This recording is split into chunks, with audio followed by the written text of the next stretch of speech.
65,000 మంది ముస్లిమ్స్ ఉన్నటువంటి ఆదోని నియోజకవర్గం ఎలా గెలుస్తామన్నది పెద్ద ప్రశ్న. నిన్ననే నేను మా సబ్ కలెక్టర్ గారితో కూర్చొని మాట్లాడుతూ ఉన్నాను.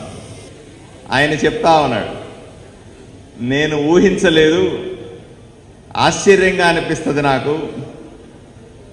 ముస్లిం ప్రాంతాల్లో కూడా భారతీయ జనతా పార్టీకి ఎలా ఓట్లు పడ్డాయో తెలియదు నాకు.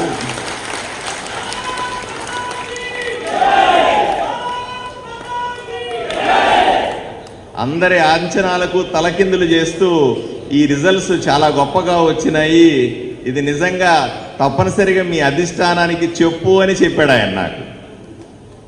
నేను తర్వాత పేపర్లను తీసుకొని వచ్చి పెద్దలతో మాట్లాడతాను. బట్ ఏది ఏమైనప్పటికీ కూడా ఆదోనిలో గెలుపు నిజంగా కొత్త దారి చూపిస్తుంది, కొత్త